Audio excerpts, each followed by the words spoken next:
If you had less than 20 minutes to escape from a homicidal maniac before a poison in your bloodstream rendered you totally paralyzed, what would you do? Just when our hero thought things couldn't possibly get any worse, along came some complete and utter psychopath to kindly show her otherwise. Now, with each and every step growing more and more difficult, it's starting to look like her new lease on life is about to be terminated. I'm going to break down the mistakes made, what you should do, and how to beat the serial killer in Don't Move. Iris is not doing great. Ever since a tragic accident claimed the life of her son, the grieving mother simply hasn't been the same. And given it looks like she didn't sleep a wink last night, I get the feeling that things aren't exactly getting any easier. What's more, it seems the insomnia has started to take its toll on Iris's memory. I mean, why else would she leave the house for a long drive without taking her cell phone? Clearly, it must have slipped her mind, right? Wrong. Turns out our protagonist is planning to make this joyride a one-way trip. Her destination? Why, it's none other than the very same cliff that her son fell from while she and her husband were busy picking flowers and carving up a tree. Knowing this, I'm sure you could probably guess what she's thinking about doing here, but just in case you need a hint, I'll put it like this. She's sure as hell not aiming for the bushes. However, just as Iris is about to take one small step for woman, her dramatic final moments are rudely interrupted by some random hiker guy out taking in the scenery. As we come to find out, the man's name is Richard, and he's no fool. It's entirely obvious to him what Iris has planned, and apparently, he's not about to sit back and let her go through with it. Fortunately for both of them, it seems this rando came prepared with the exact combination of syllables needed to walk her away from the ledge. So, yeah, that's certainly a W. Although, there's just one thing that bothers me about this whole interaction. Call me paranoid, but what are the odds that a lone hiker would come out to this exact spot, way off the beaten path, at roughly the same time that she did? Moreover, what are the odds that this same hiker would possess some ultra-relatable backstory about his old girlfriend getting violently splattered in a car crash that he could use to get through to her? Also, let's look at this guy for a second. No hat, hair perfectly styled, hiking in a button-down and long pants instead of the athleisure wear so commonly worn by people these days. Plus, he has a wedding band on. Well, where's his wife or whatever? Kind of odd for someone to just randomly come all the way out here by himself, don't you think? Yeah, we got word for that kind of odd in English. It's called bullshit.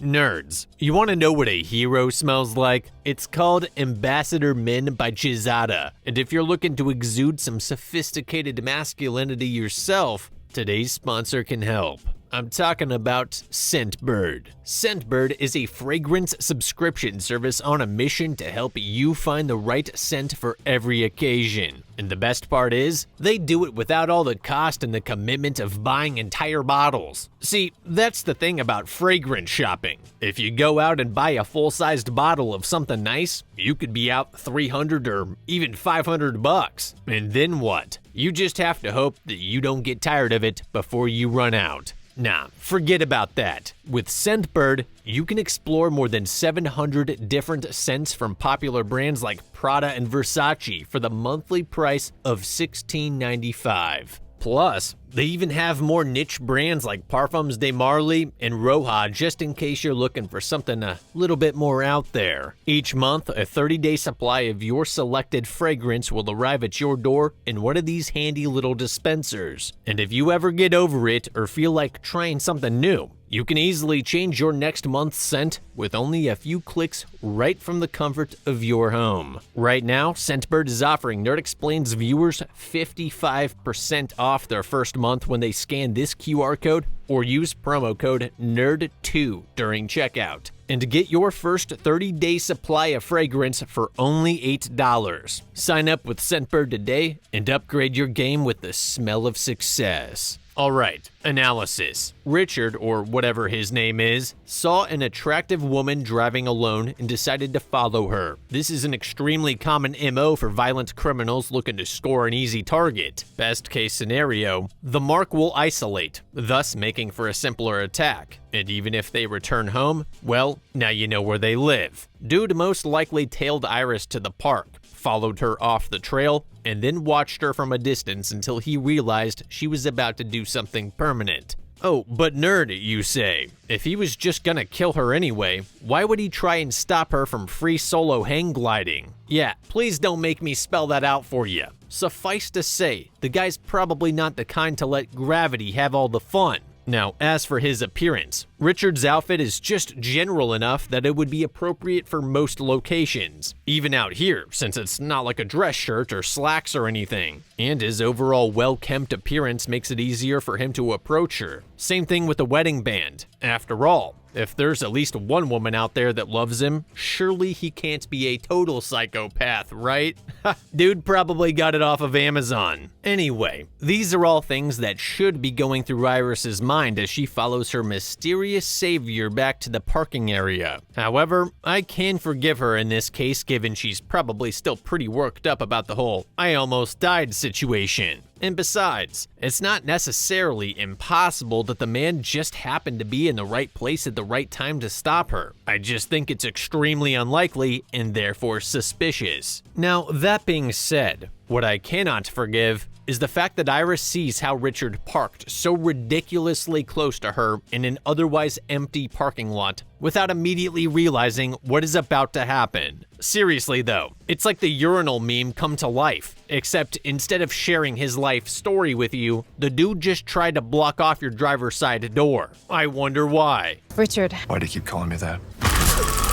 What, were you gonna tell him you have a husband? Guy clearly wasn't cruising for a date. No, the moment Iris saw that shady park job, she should have waited for Richard to get back in his car, then bolted into the forest as fast as humanly possible. From there, it's just a matter of circling back towards the road and waiting from concealment until someone else shows up. Ideally a park ranger. Now, alternatively, Iris could try going for her passenger side, locking the doors and then hopping into the driver's seat. But if Richard sabotaged her car in some way, say by disconnecting the battery, then it's pretty much game over. After all, the driver's side is completely blocked off, meaning that all he'd have to do is approach the passenger side and she'd be totally boxed in. Of course, we don't actually get a chance to see whether he did something like this, but at the very least, I'd expect him to have slashed the tires. It wouldn't stop her from moving entirely, but it would make her vehicle nearly impossible to control at any kind of significant speed. And with all these winding back country roads out here, it's entirely possible that she might crash if he can cause her to panic. However, at the same time, I don't think it's likely that he would try and directly ram her off the road, as any damage to his vehicle will only make it easier for the police to track him down. So as long as Iris kept a firm grip on the wheel and took it slow, she could probably make it back to a more populated area, or even flag down a passing cop.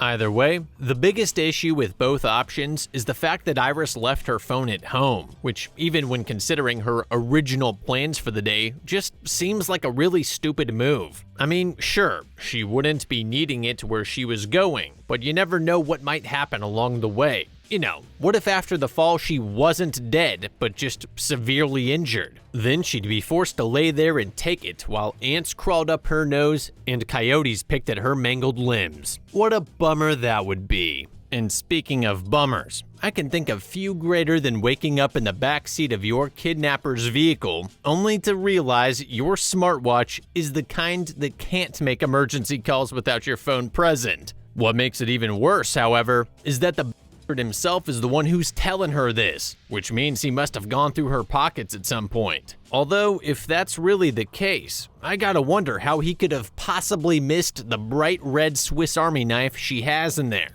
Well, maybe he was thinking about something else. Wanna braid your hair? Nice. Yeah, maybe if you didn't audibly telegraph your attack with that crappy one-liner, Terrorize this. it would have gone a little bit better. Plus, you had to know Richard would see you coming in the rear view, right? How else could he have noticed you fiddling with your watch? See, this is a classic case of failing to wait your turn. Just because Iris got her hands free doesn't mean she needs to attack immediately, especially when there's likely to be plenty of car ride left for her to find a better opportunity. At the absolute earliest, I would wait until Richard was taking a curve. This way his eyes would be more focused on the road than usual, giving us more time to move. Otherwise, the best time to strike would probably be once we arrived at the second location. Upon stopping the vehicle, Richard would turn his body away as he's stepping out the door. We'd have to be quick, but there's no way that he would see it coming. And then, once he's choking on his own cherry juice, we could say whatever we want. Garbage day! Huh? No!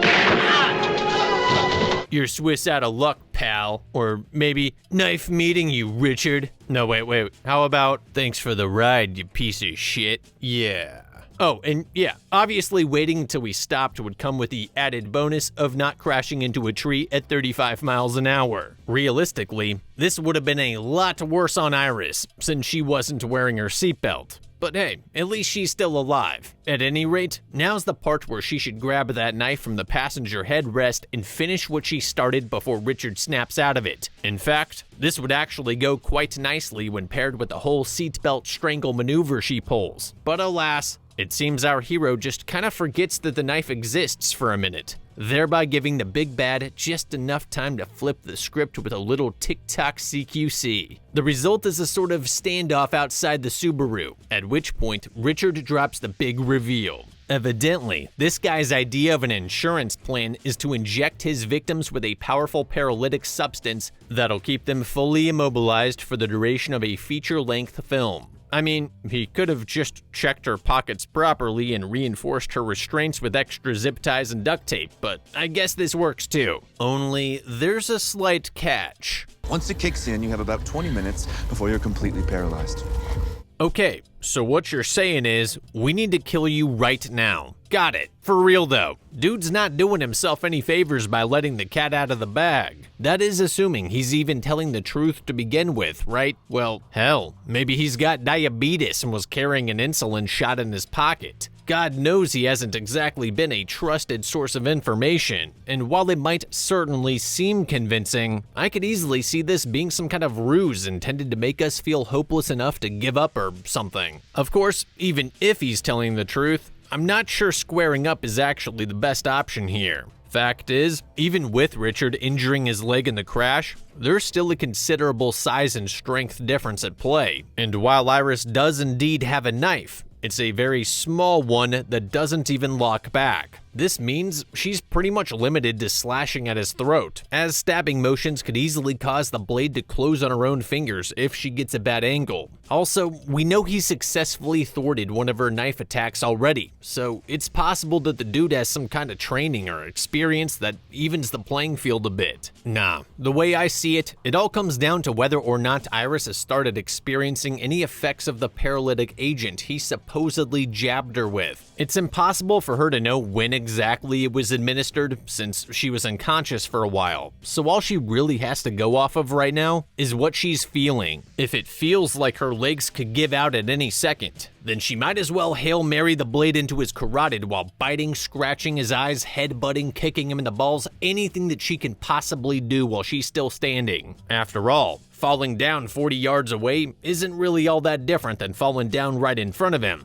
Either way, she will still be uppercase so why not go for broke? Now, on the other hand, if Iris feels pretty much fine, or maybe just a little wobbly, then she probably has enough time left to create enough distance to break line of sight and slip off into a good hiding spot. And yes, I realize that running would cause paralysis to set in faster, like Richard points out, but it's not like she has a ton of options. Furthermore, since there's really no telling how long it'll take the agent to kick in, I honestly don't see any point in trying to time it out like Iris does. I mean, we already know it's going to be less than 20 minutes, so right off the bat, her watch timer is useless. Plus, now she has to worry about the damn thing going off and giving away her position when she's already down. Anyway, Since we know our pursuer won't be able to chase us at full speed right now, I'd start things off by sprinting down the road until we break line of sight at one of the mini curves. From there, we'll slow our pace down a bit to something more sustainable, like an 8-minute mile pace, and continue moving until we begin to feel its effects. Also, now would probably be a good time to start thinking about our visibility. Obviously, the first thing we'll want to do after getting away from this creep is lose that sweatshirt, as even at a distance, it would be beyond easy for him to spot the bright pink color moving between the trees. This would also come with the added benefit of potentially shedding any tracking devices that he might have planted on it. Although, we'll still want to give ourselves a quick pat down just in case he slipped an AirTag in our pockets or something. And yeah, that might sound excessive, but with tracking technology being more available than ever before, you really can't be too careful. Even basic Bluetooth trackers have a maximum range of up to 100 yards. And then there's the mini GPS models like the Geobit, Invoxia GPS tracker, and TrackEye Mini that are basically unlimited. So I would say it's worth sparing a few seconds just to make sure Richard doesn't casually walk up to our hiding spot while we're incapacitated. So getting back to our escape plan, once we start to feel the medication coming on, we'll exit the pavement and enter the forest. It's important that we make sure not to leave any noticeable footprints that would give away where we entered, which would enable him to track our trail. To that end, I say we look for a big rock or a log or hard-packed earth that we can jump onto to avoid leaving footprints. At that point, it wouldn't matter how close Richard is. As long as he doesn't see us do it, the dude wouldn't even know where to start looking in the first place. Then, we'll proceed through the forest at about a 45-degree angle from our last heading. This will allow us to continue expanding the search area at a reasonably fast rate, while also getting out of view from the road. Keep in mind, however, we don't have a ton of time left once we get into the woods. According to our attacker, who, again, really isn't the most reliable source of information, our legs will start tingling at 10 minutes, and then give out completely at 15. But since we're going to be running most of the time, we should probably cut that amount in half. So, let's say we'll spend 5 minutes on the road. That should put us at about 1,100 yards from the start if we're doing an 8-minute mile. From there, we'll likely have about 2.5 minutes left, and since we'll be moving much slower through the vegetation, we're probably looking at just over 250 yards before our legs start to quit. Once that happens, we'll start searching for a hiding place. Ideally something in the shade that offers concealment in every direction, a cluster of fallen trees, a thick patch of brambles, or even some kind of hollow that we can crawl inside. However, at the very least, we'll want to find a large log facing the road and lay down on the other side of it. At that point, Richard, moving at only a fraction of our speed, could be as far as 800 yards behind us. While he knows we couldn't run down the road for more than 10 minutes, he doesn't know at what point or which side that we veered off into, nor how deep into the forest we traveled, nor if we double backed on him. Moreover, because the area of the circle is proportionate to the square of its radius, the search area increases exponentially with the radius of the possible hiding zone. This means that our lead would force him to search an area spanning hundreds of thousands, potentially even millions of square yards. So unless he gets absurdly lucky, his chances of finding us before the paralytic wears off are virtually non-existent. That being said, we'll still want to make an effort to blend in with our surroundings as much as we possibly can. Obviously, we'll have already ditched our jacket well before this point, but it couldn't hurt to rub down any exposed skin with dirt to keep it from sticking out. Ultimately, I think this strat has a fairly solid chance of ending this nightmare entirely. Traveling down the road will allow us to move as fast as possible without having to worry about trip hazards, and there's even a chance that we might run into a passing motorist along the way. As for Iris's plan, she gets herself a pretty good head start by bolting into the nearby forest, but the problem is she keeps away whatever lead she has by stopping to look around for no goddamn reason. There's a lunatic chasing you who is going to restyle your hair and murder you if he catches up. And yet, here you stand counting your fingers as if manual dexterity means literally anything right now. You're not running on your hands, are you? No? Then keep moving. And yes, I get that not everybody on planet Earth is a prime physical specimen like myself, but if you have to stop and suck wind for a second, the least you can do is put your back to a big tree or something to make it harder for him to spot you. But hey, credit where it's due. Iris does eventually find herself a half-decent hiding spot that lets her give Richard the slip.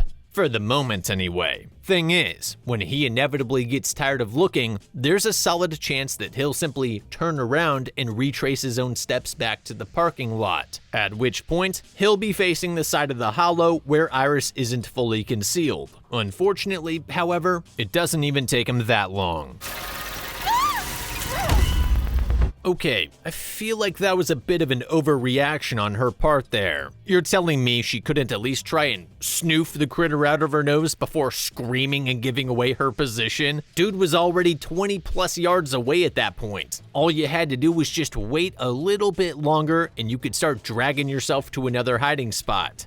Oh well, guess that's the end of her. Or at least it would be, were it not for the conveniently placed river flowing just within crawling distance. Not gonna lie though, it would be pretty difficult to will myself into that thing, knowing it'll likely amount to certain death. Granted, yes, she's definitely going to die if she doesn't, but between drowning, bouncing her head off of a rock, succumbing to hypothermia, and whatever else awaits her in that thing, the odds aren't exactly in her favor. Lucky for Iris, her back float game's clearly on point, so at least she doesn't have to worry about one of those things happening in the near future. All that's left to do now is keep her chin up, relax, and pray that the current takes her into gentler waters. And sure enough, our hero eventually comes to rest against a partially submerged log running up onto the shore. Now, I know she obviously had no control over this, but damn, if only she'd wound up on the other side. Beggars choosers though, right? Anyway, at this point Iris has a choice. She can either go to cover right where she is, or try crawling away further in the hopes of finding something better. Honestly, it's not an easy choice. On the one hand, there's significantly more concealment up against the water, but on the other hand, Richard is almost certainly going to trace the river's edge as closely as he can to try and find wherever she might have washed up.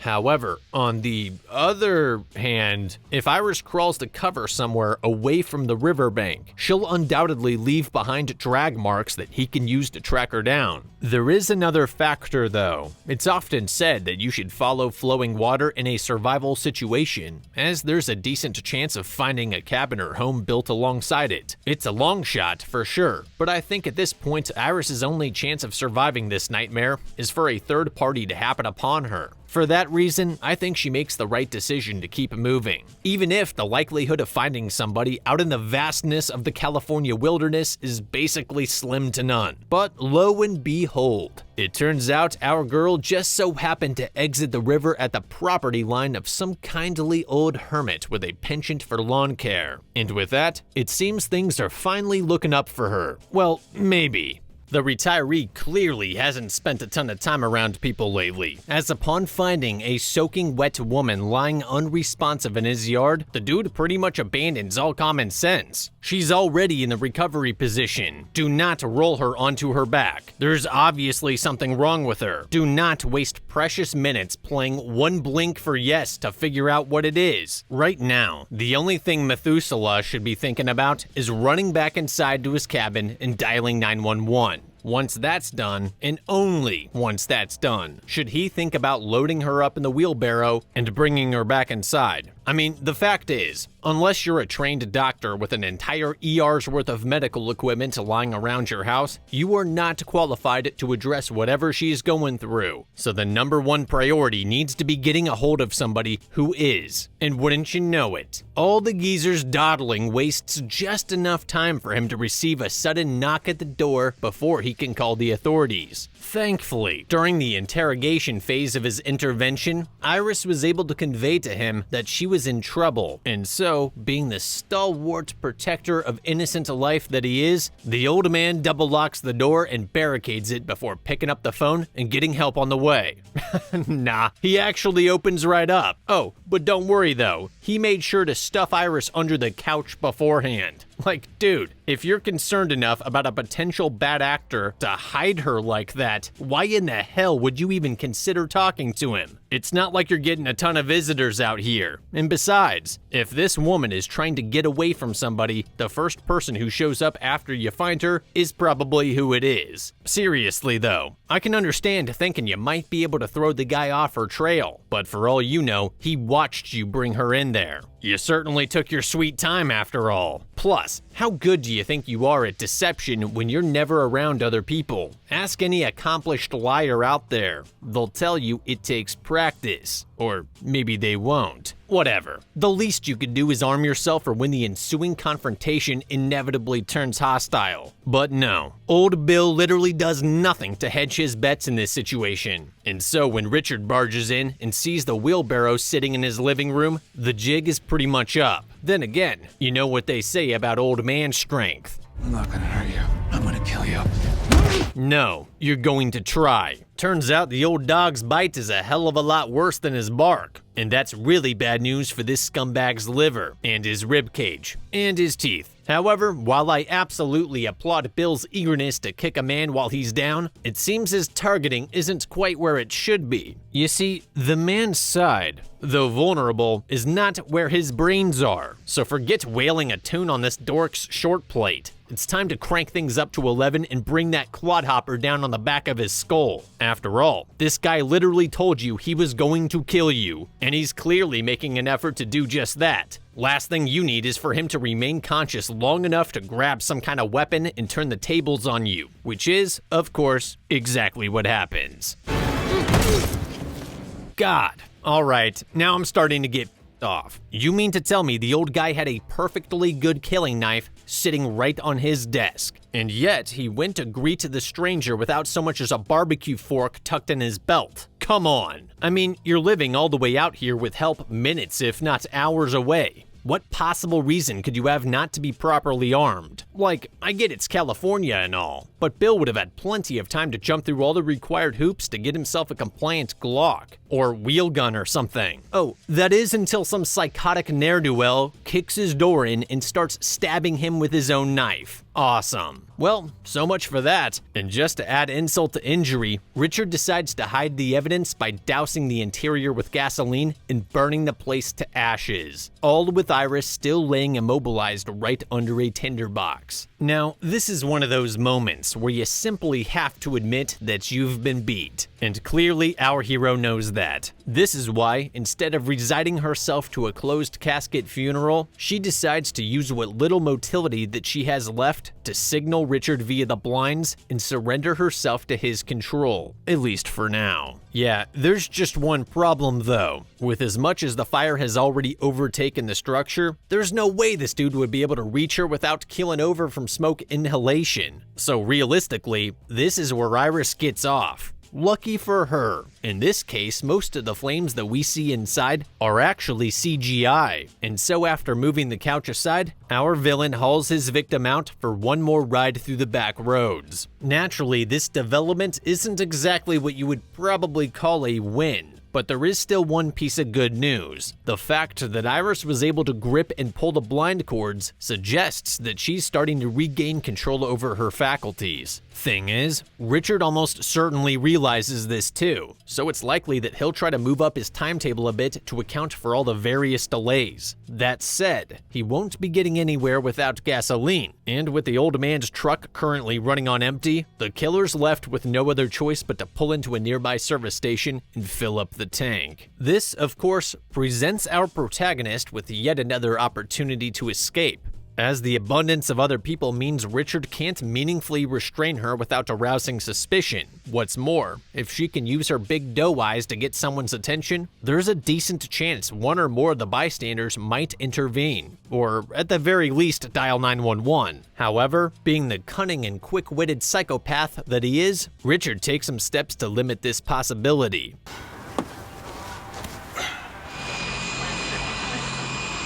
Don't disturb my friend. He's dead tired.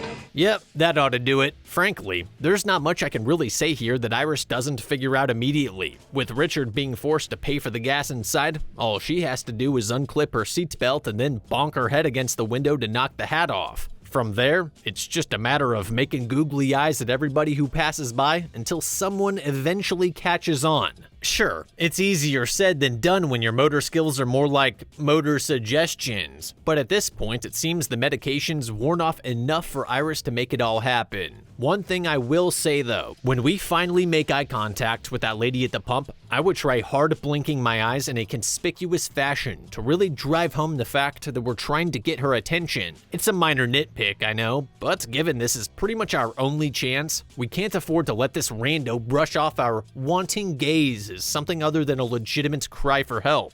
Also, back during the exposition dump, Richard said that our mouth muscles would be among the last things to go. So it stands to reason that if we can start to move our arms again, we might be able to mouth the words "help me" just to seal the deal. Worth a try. As for whether this ploy actually worked, I guess only time will tell. For now, all we can do is sit and wait until more of her body comes back online. Problem is, it seems our new best friend has a plan for that. Upon stopping back at the crash site to change clothes and recover his Subaru, Richard produces another needle full of secret sauce, which he likely intends to administer once the current dose starts wearing off. This cannot be allowed to happen. I know our hero doesn't exactly have a lot of choice in the matter right now, but as soon as she's able to, she needs to knock that junk off the dashboard and crush the syringe under her foot. And yeah, I can see how you might think that it'd be a good idea to give the bastard a taste of his own medicine, but trust me when I tell you it is not. More on that later. Anyway, getting back to the action, we come to find out that Iris's attempt at signaling for help proved successful, as it's not long before a lone CHP unit pulls up with the lights on. Right off the bat, the lawman appears highly suspicious of Richard's narrative, as one should be when investigating a possible kidnapping in progress. However, at the same time, Officer Carter is still playing the situation far too nonchalant given the circumstances. You see, when the lady at the gas station called the police, she gave them the pickup's license plate number, so they would definitely know that it was registered to Bill. Now, I didn't mention this earlier, but right before the fight broke out, the old man was able to get a brief call off to 911. We know this went through as we could hear the dispatch say that they were sending out officers. And later on, we also saw an ambulance and fire truck speeding towards the smoke from the burning house. All this is to say, the officer would undoubtedly have to realize that this vehicle was just taken from the scene of a brutal homicide. So what the hell is he doing casually walking up to play 20 questions with the likely perpetrator? It's simple. Felony stop, gun drawn, get your face on the ground, you scumbag. But hey, let's just assume that Daddy Government completely mismanaged this entire situation. Shocking to think about, I know. But even in this totally impossible hypothetical scenario, Officer Carter should at the very least put Richard in handcuffs and place him in the back of the patrol car to ensure his own safety during the investigation. It's well within protocol for him to do so, especially knowing that backup could easily be 20 minutes away should the worst come to pass. And pass it does. Great, and here I thought I wouldn't have to blur anything out on this video. Oh, and speaking of blurring things out, now's a good time to mention that my video on Terrifier 3 was recently released from YouTube jail. Be sure to check that one out if you like hearing about an evil clown comedically eviscerating members of the public. So yeah, officer down. And to think the man's death could have easily been avoided had he not turned his back on the highly suspicious individual. Seriously though, as skeptical as he was of Richard's whole act, it makes absolutely no sense for him to completely let his guard down like that. Not to mention the fact that Iris clearly whispered "help me" while he was staring her directly in the face. Huh, that's strange. This overtly panic-stricken woman just begged me for help while sitting in the passenger seat of a possibly stolen vehicle. Must have been the wind. Give me a break. Well, I guess that's about it then. Iris has been failed by not just one, but two separate individuals who could have easily ended this nightmare, and I really don't see her running into a third.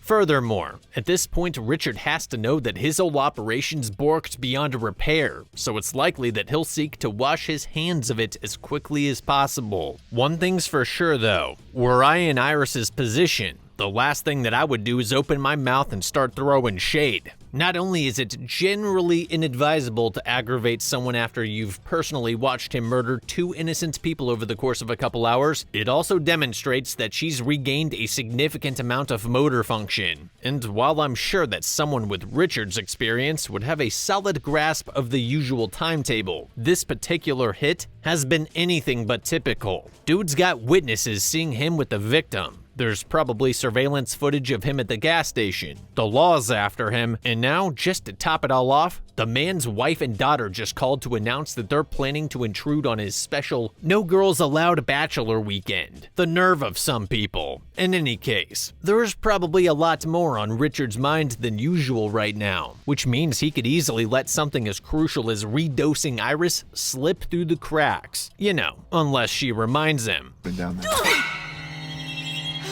Aw, man. It's like one of those stress dreams where you draw down on a home invader, but you're not strong enough to pull the trigger. For real though, the fact that Iris couldn't successfully deploy the syringe literally just saved her life. Hear me out. We already know that it can take up to 20 minutes for this stuff to bring someone down. So what? Was she just expecting him to sit there and stare at his leg until he went limp?